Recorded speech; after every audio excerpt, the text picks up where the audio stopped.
Hello friends, நேற்று Indian women cricket team ஒரு history create பண்ணியிருக்காங்க தான் சொல்லணும். எப்படின்னா, நேற்று வேர்ல்டு கப் ஜெயிச்சாங்க. சவுத் ஆஃப்ரிக்கா உமன் டீமை தோக்கடிச்சு வேர்ல்டு கப் ஜெயிச்சாங்க. ஆஸ் எ கிரிக்கெட் ஃபேனாக எனக்கு அந்த மேட்சை பார்க்கும்போது ரொம்ப சந்தோஷமாக இருந்துச்சுங்க. அண்ட் நீங்கள் அந்த மேட்சை பார்த்தீங்கன்னா உங்களோட எக்ஸ்பீரியன்ஸை கீழே கமெண்ட்ல சொல்லுங்கள். ஸோ இன்றைக்கி நம்ம வீடியோவில் என்ன பார்க்க போனால் அந்த மேட்சோட ஓவரால் ரிவ்யூ தான் பார்க்க போகிறோம். ஸோ பார்க்குறதுக்கு முன்னாடி நீங்கள் இன்னும் நம்ம சேனலை சப்ஸ்கிரைப் பண்ணாமல் இருந்தீங்கன்னா சப்ஸ்கிரைப் பண்ணி சப்போர்ட் பண்ணுங்கள். இப்போ வாங்க வீடியோக்குள்ளே போகலாம்.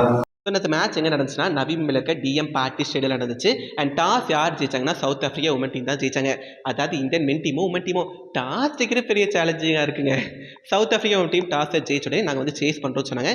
என்னை பொறுத்த வரைக்கும் நல்ல டெசிஷனாக, ஏன்னா அவங்களுக்கு பேட்டிங் டெப் ஜாஸ்தியாக இருந்துச்சு. அதையும் தாண்டி ரெயின் ஃபோர்காஸ்ட் இருந்துச்சுங்க. அதனால தான் வந்து அவங்க சேஸ் பண்ணியிருப்பாங்கன்னு நினைக்கிறேன். அண்ட் அதுக்கப்புறம் Indian playing eleven south Africa playing eleven ஒன்றா தான் இருந்துச்சு. எந்த ஒரு சேஞ்சுமே பண்ணலை. இந்தியா பேட்டிங் பொறுத்த வரைக்கும் ஐஎஸ் ஸ்கோராக யார் இருந்தாங்கன்னா ஷெஃபாலி வர்மா இருந்தாங்க. கிட்டத்தட்ட 87 ரன் அடிச்சாங்க. அண்ட் அதேமாதிரி ஸ்மித்தி மந்தனா ஒரு 40 ரன் அடிச்சாங்க.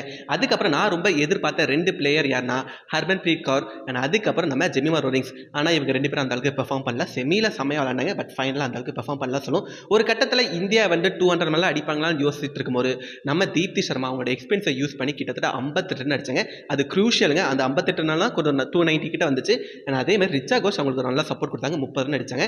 ஓவரால் இந்தியாவோட ஸ்கோர் எவ்வளவா இருந்துச்சுன்னா 50 ஓவர் முடியல 298க்கு 7 விக்கெட் விட்டுருந்தாங்க. அண்ட் டார்கெட்டாக சவுத் ஆஃப்ரிக்காவுக்கு எவ்வளோ வச்சிருந்தாங்கன்னா 219 வச்சிருந்தாங்க. And player of the match யார் வாங்கினா ஷெஃபாலி வர்மா வாங்கினாங்க. பேட்டிங்கில் ஒரு 87 ரன் அடிச்சாங்க. அதே மாதிரி பவுலிங்கில் ஒரு 2 விக்கெட் எடுத்தாங்க. நான் ரொம்ப சர்ப்ரைஸ் ஆனேன். ஷெஃபாலி வர்மா நல்ல பேட்டு தெரிஞ்ச விஷயம் தாங்க. ஆனால் அவங்க பவுலிங் போடுவாங்க நினச்சி கூட பார்க்கல. சூப்பராகவே பவுலிங் போட்டு ஒரு 2 விக்கெட் எடுத்தாங்க. அந்த 2 விக்கெட்டும் ரொம்ப க்ரூஷியலாக இருந்துச்சு. ஆனால் அவங்க வாழ்க்கையை பார்த்தீங்களா, அதாவது அவங்க செமியில் தான் உள்ளே வந்தாங்க. செமியில் அந்த அளவுக்கு பெர்ஃபார்ம் பண்ணல. ஃபைனலில் வந்து க்ரூஷியல் ஒரு 87 ரன் 2 விக்கெட் எடுத்து மேட்சையே திருப்பி விட்டாங்க. சர்ப்ரைஸ் பேக்கேஜாக இருந்தாங்க. ஸோ ஓவரால் ஹர்மன்பிரீத் கௌர் கேப்டன்ஷிப்பையும் பாராட்டணும், அந்த டீமையும் பாராட்டணும். And salute for Indian women cricket team. நீங்கள் எங்களை ரொம்ப ப்ரௌடாக ஃபீல் பண்ண சொல்லுவோம். ஸோ நீங்கள் என்ன நினைக்கிறீங்க? நேற்று மேட்ச் உங்களுக்கு இந்த மாதிரி ஃபீல் ஆச்சுன்னு சொல்லி கீழே கமெண்ட் சொல்லுங்கள். இன்னும் நம்ம சேனல் சப்ஸ்கிரைப் பண்ணாமல் சப்ஸ்கிரைப் பண்ணி சப்போர்ட் பண்ணுங்கள். பாய்.